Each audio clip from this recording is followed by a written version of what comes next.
Em uma derrota para o governo, a Comissão de Constituição e Justiça do Senado aprovou hoje o projeto de lei da dosimetria. O texto passou com 17 votos favoráveis e 7 contrários e seguiu para análise em plenário. Pois é, a proposta reavalia e também reduz as penas aplicadas aos crimes cometidos nos atos antidemocráticos de 8 de janeiro de 2023. O projeto repete, em grande parte, o texto que foi aprovado pela Câmara dos Deputados no último dia 10, mas com alguns ajustes ali feitos no Senado. O relatório apresentado pelo senador Esperidião Amin limita a redução de penas exclusivamente aos envolvidos nos episódios do 8 de janeiro. Com isso, fica afastada a possibilidade de que outros tipos de crime, que era uma preocupação muito grande, sejam beneficiados por essa nova regra. Pois é, e entre os possíveis alcançados pela medida está o ex-presidente Jair Bolsonaro. De acordo com o relator original na Câmara, a pena dele poderia ser reduzida para até 2 anos e 4 meses, isso em regime fechado. Acompanhando imagens, inclusive ao vivo agora do Senado, onde está ali com a palavra o presidente Davi Alcolumbre, onde acontece a votação neste momento. Fabiano Contarato aí falando também, ó. Dá pra gente cortar e ouvir um pouquinho do que eles estão dizendo?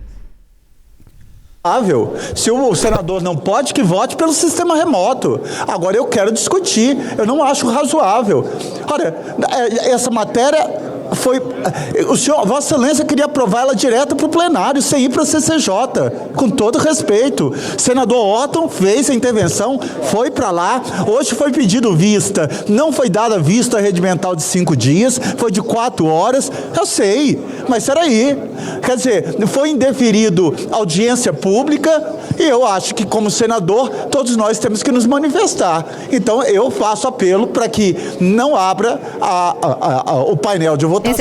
Estamos ouvindo aí, portanto, o Fabiano Contarato, né, o senador falando, agora com a palavra novamente Davi Alcolumbre, e a gente retomando aqui, daqui a pouquinho a gente vai continuar mostrando para você o que está acontecendo lá neste momento. Esperidião Amin, inclusive, destacou que o objetivo do projeto não é conceder anistia, viu, gente, mas corrigir o que ele classifica como excessos na soma de penas. Segundo o senador, a intenção é garantir a proporcionalidade e análise individual de cada caso, né, Síria? Porque cada um ali fez uma coisa, né? Nem todo mundo fez exatamente uma. Tem aquela moça do batom, tem outro que quebrou o relógio, tem outro que ameaçou explodir o aeroporto, quer dizer, tudo isso, a ideia é colocar penas mais igualitárias a eles. Pois é, e cada um tem uma participação ali nesse processo, uma participação individual e que não tem nada a ver com o todo, né? E uma emenda do senador Sérgio Moro, ela foi acolhida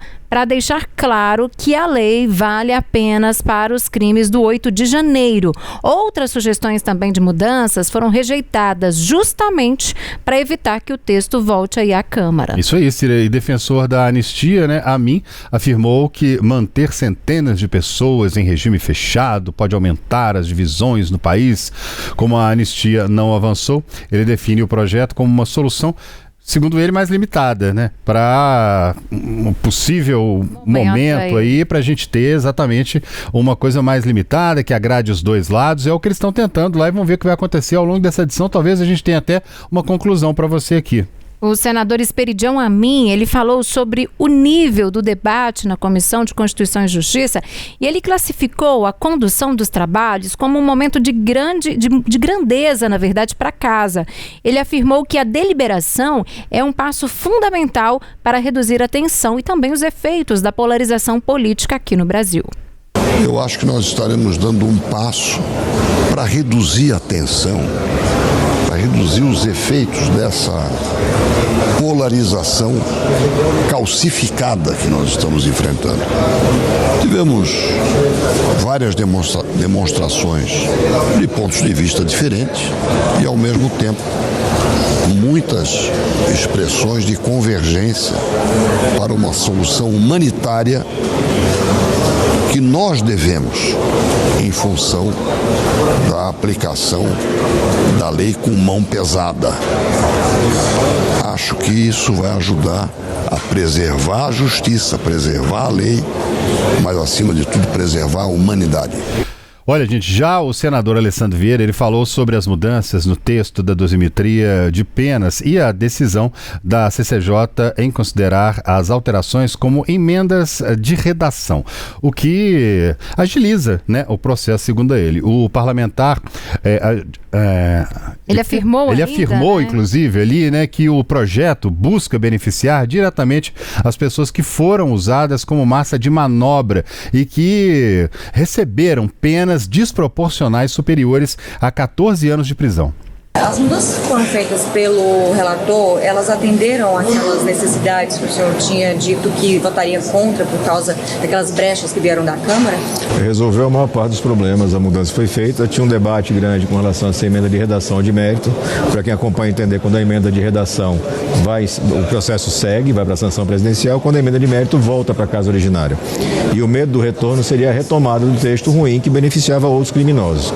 Como o colegiado entendeu, a Comissão de Constituição e Justiça por maioria entendeu que a emenda é de redação e não de mérito, então o processo vai poder andar, a gente vai votar favoravelmente, porque o problema restante, que é a mudança na execução penal, tem um impacto menor. E a aprovação posterior do antifacção não vai ter tanto problema como a gente imaginava. Senadora, a emenda de redação ela não restringe a quem estava no dia 8 de janeiro, restringe para atos contra a democracia. Então, ainda incluiria lideranças, mesmo os que foram condenados no dia de ontem. Isso não é ruim na visão do senhor? Você tem uma revisão que é fruto de uma decisão política. Você viu claramente um acordo do governo que verbaliza para a imprensa uma coisa, mas no plenário faz outra, e a oposição que tem essa demanda há muito tempo. Você tem que cuidar da situação daqueles pequenos que estão ali usados como massa de manobra claramente. Estão apenados a apenas acima de 14, 15 anos de cadeia, multas altíssimas, que eles não têm a menor condição de pagar. Esses que estão sendo beneficiados mais diretamente pelo projeto. Mas, infelizmente, pela forma da construção, com o acordo do governo, você vai estar beneficiando também os líderes da ação criminosa do 8 de janeiro. Existe uma frustração por parte dos senadores, o senhor que estava querendo a rejeição integral, outros senadores da base do governo que estavam defendendo a rejeição, o próprio senador Otto Alencar, e agora o governo veio e, em troca de uma pauta econômica no plenário hoje, decidiu apoiar a dosimetria. Existe uma frustração, o senhor percebeu isso na CCJ agora? Não, você tem que respeitar a decisão da maioria, né? Essa é a maior lição da democracia. Você respeita a maioria mesmo quando você não concorda. Não me parece que essa seja a forma correta de proceder, porque você teve um ano inteiro para legislar. Não tem que legislar em cima da perna. E os discursos feitos não combinam com o que está escrito no papel, né? É uma legislação que vai beneficiar todos, indistintamente. Esse benefício vai criar um grande desequilíbrio? Não vai. Porque se retirou o risco de atender a outros crimes além do que estão verbalizados. Mas, de fato, o governo depois vai ter que explicar que preço foi pago para fazer esse acordo. Mas agora a gente vai direto para Brasília. Vamos conversar com a Ana Paula Ramos para saber como é que está, portanto, o andamento da avaliação em plenário neste momento. Ana, falaram que essa votação ficaria para amanhã, para sexta-feira, depois que ficaria sendo discutida hoje mesmo. Afinal de contas, o que ficou resolvido e o que está acontecendo lá no plenário nesse momento? Bom, Síria, por enquanto a votação está mantida para hoje. A gente sabe que amanhã já tem sessão do Congresso para a votação do orçamento. Então, assim, eles ainda estão discutindo, né? A gente até ouviu ali o senador Fabiano Contarato fazendo o discurso no plenário. Então, por enquanto, ainda não tem nenhuma novidade nesse sentido. Mas eu acho que vale a pena a gente explicar um pouquinho melhor essa questão desse acordo que o senador Alessandro Vieira trouxe na fala dele, para quem está nos acompanhando entender o que aconteceu. Né? Esse texto foi aprovado, o texto da dosimetria, que era para reduzir penas de alguns crimes. Ele foi aprovado na Câmara, foi para o Senado. Só que do jeito que estava, não ia passar, porque ele reduzia a pena de vários crimes, não só dos envolvidos no 8 de janeiro. Então, os senadores pediam a mim, que era o relator, fez essas alterações para que fosse só essas pessoas fossem beneficiadas, esses chamados crimes de multidão, né, que foram os crimes ali que ocorreram durante os atos de 8 de janeiro, mas beneficiando também o ex-presidente Jair Bolsonaro, que é o principal alvo ali também, que eles querem beneficiar com esse projeto de lei. E aí, o que acontece? Foi para votação hoje. O senador Alessandro Vieira já tinha dito ontem que votaria contra, né? Que ele já tinha se manifestado contra essa proposta. E aí, hoje, na reunião da CCJ, ele denunciou ali um acordo, disse que foi feito um grande acordo com os líderes do governo, inclusive, ministros do STF e o Centrão, e inclusive dos ministros do STF, ele cita especificamente o ministro Alexandre de Moraes, né? Ele fala que Alexandre de Moraes tem esse discurso lá na tribuna do STF contra a proposta, mas nos bastidores estava articulando para mexer nesse texto, para que ficasse um texto mais palatável e dando esse aval, inclusive, do STF para essa proposta. E aí o senador Alessandro Vieira disse que houve esse acordo para votar, e aí ele disse que então foi com a maioria e acabou também mudando o voto dele. O placar final na CCJ inicialmente foi 17-7, mas o senador Fabiano Contarato, que é do PT, disse que votou errado e pediu para mudar. Então esse placar final deve ficar 16 votos a favor do PL da dosimetria e 8 votos contrários. Apesar desse acordo, né, que foi denunciado, inclusive o senador Renan Calheiros também, que é um aliado do governo Lula, denunciou, chamou de farsa toda essa votação que estava acontecendo, esses discursos contrários, porque esse acordo do governo teria sido em troca dessa proposta, desse projeto de lei complementar da pauta econômica, que é muito importante para o governo, que aumenta a tributação de bets, fintechs, né, os bancos digitais, e também sobre juros de capital próprio. Então, essa proposta é considerada, o ministro Fernando Haddad, da Fazenda, sempre que ele tem a oportunidade, ele defende essa proposta, porque ele precisa dela para fechar as contas para esse ano. Lembrando que amanhã também vai ter a votação do orçamento. Então, o governo, em troca dessa aprovação dessa pauta econômica, teria feito um acordo para deixar passar o PL da dosimetria. Bom, o senador Jacques Wagner, que é o líder do governo no Senado, disse que não teve acordo nenhum, que o único acordo que ele teria feito seria para colocar em votação hoje. Mas, mesmo assim, isso foi bastante criticado, né? Alguns parlamentares não queriam que fosse votado hoje, queriam que fosse empurrado um pouquinho mais com a barriga essa proposta. A ministra de Relações Institucionais, a Gleisi Hoffmann, também se manifestou, disse que não tem nenhuma chance, que o governo é totalmente contrário a essa proposta.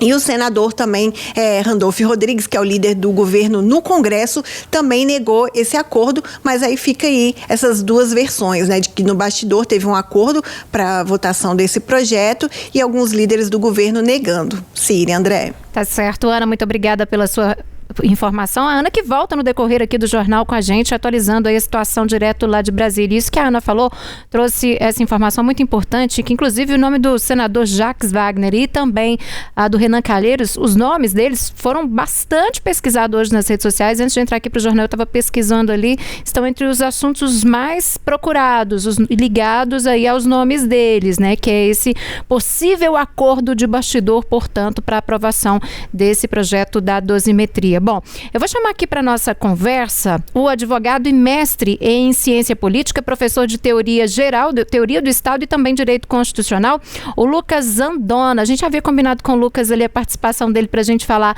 sobre a pesquisa Quest, mas a gente já vai aproveitar a presença dele por aqui para falar também desse assunto aí hoje que vem repercutindo bastante, que é a possível aprovação do PL da dosimetria agora no Senado, né? Lucas, boa noite para você, mais uma vez seja bem-vindo aqui, obrigada por aceitar o nosso convite. Tivemos, portanto, a aprovação já hoje na CCJ. Na sua avaliação, com toda a sua experiência, o que a gente pode esperar que saia hoje de plenário, aí depois de toda essa votação, hein? Muito boa noite, André, a Círia, Ana Paula em Brasília. Realmente, esses aspectos do legislativo nessa reta final, antes do recesso parlamentar, realmente traz alguns aspectos, né? O primeiro deles, o parecer do senador Esperidião Amin, ele favorece um grande acordo da direita com o centro, porque realmente havia dúvidas consistentes entre os juristas se o projeto da dosimetria, da forma como ele foi proposto sem essa limitação aos atos de 8 de janeiro, nós teríamos muitos crimes, sobretudo aqueles que envolvam aí facções criminosas, que poderiam se beneficiar dessas reduções. Então, na verdade, eu vejo como um conchavo que favorece e facilita essa aprovação no plenário do Senado Federal. Pois é, a gente tem muita discussão ainda pela frente. Quais são as perspectivas que o senhor vê pela frente em relação à possibilidade dessa anistia passar ou passar da forma que está? O que a gente tem pela frente aí? Está sendo mais político? O que está acontecendo nesse momento? André, precisamos esclarecer que esse tipo de debate, de polêmicas e da forma como está tramitando é de fato mais político do que jurídico. Tá? Há um debate sobre as penas, se elas são excessivas ou se não são, mas a lei foi aprovada durante o governo Bolsonaro, que estabelecia esses crimes contra o Estado, e o que nós precisamos entender agora é que essa emenda do senador Espírito Amin, de fato, favorece e esse acordo com o Centrão, né? Nós temos aí, não tem como não falar desse assunto e não anteciparmos o cenário eleitoral de 26, porque muito desse conchavo já antecipa as peças do tabuleiro do ano que vem, que vai ser um ano muito quente no cenário político nacional e estadual também. Agora, Lucas, em caso de aprovado, portanto, hoje, caso passe aí no plenário, o STF pode de alguma forma barrar esse projeto?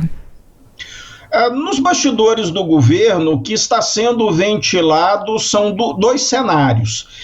O primeiro deles é o projeto ser aprovado no Senado e ser encaminhado à sanção do presidente, e possivelmente o presidente vai vetar esse projeto, e vetando isso volta para o legislativo, que dará a palavra final. Se esse veto do presidente vier a ser derrubado, aí só vai restar ao executivo de fato recorrer ao Supremo, que terá que dizer a palavra final. Antecipar alguma posição do Supremo com esse Supremo que nós temos atualmente é quase uma futurologia que eu não arriscaria, mas que de fato, se passar o projeto, será judicializado, será. Agora, como advogado, eu preciso só destacar uma questão, porque essa emenda que restringe aos atos de 8 de janeiro, o que tem se ventilado se precisaria retornar à Câmara dos Deputados para uma nova votação, tá? Alguns estão dizendo que não, porque a intenção original do projeto era efetivamente os atos de 8 de janeiro, mas isso também é um debate, uma vez que, se não retornar, nós teremos um vício ali de inconstitucionalidade formal, como denominam os juristas. Agora, Lucas, deixa eu ver se eu entendi. Quer dizer, um bate-bola, parece. Tá me parecendo um bate-bola aí, né? Vai lá, elabora o projeto, a Câmara aprova, passa para a CCJ diz ok, vai para o plenário do Senado diz ok, aí que vai para a mão do presidente. O presidente fala, não é nada disso. Aí volta para a Câmara dos Deputados e lá diz, não, vai ser isso mesmo. Aí, quer dizer, tudo no final das contas termina em STF. Esse é o arranjo que nós temos desde 1988. Não é específico desse tema, mas é o arranjo que está previsto institucionalmente na nossa Constituição. O presidente pode exercer como órgão unipessoal, que é a questão da sanção ou do veto. Isso ele tem essa prerrogativa, é uma prerrogativa inerente ao presidente da República, mas o veto pode ser derrubado pelos deputados e senadores, que votam, inclusive, em sessão unicameral essa situação, e aí prevaleceria o projeto da forma como foi aprovado no Legislativo sem o veto. E aí, nesse caso, como eu disse, só restaria o Supremo e a palavra final será dada efetivamente pelo Supremo. Mais cedo ou mais tarde, certamente isso vai bater no Supremo Tribunal Federal. Mais uma aqui, aproveitando então, quer dizer, no final das contas, se a palavra final for dada pelo Supremo Tribunal, que determinou as penas, a dosimetria determinou tudo, ou seja, aquele que foi o julgador vai ter, no final das contas, a decisão de dizer realmente é isso que nós queremos, a decisão é essa, pode haver uma modificação aqui, a outra ou outra ali, mas no final das contas, a impressão que está me dando é que tudo pode permanecer exatamente como está. É possível, mas considerando o cenário político do ano que vem, eu vislumbro que pode ficar até no meio do caminho, porque existe o princípio do direito penal que quando o réu é condenado por uma pena e depois essa pena é reduzida, o réu tem o direito, o condenado tem direito a um novo recálculo. E certamente isso vai atingir os condenados dos atos de 8 de janeiro. É claro que estamos falando de uma redução aí de 1/6 para a progressão de regime, o que favoreceria, sobretudo, o Bolsonaro, que já teria uma progressão de regime daqui a 2 anos e pouco, que, pela pena que ele levou, realmente é pouquíssimo tempo.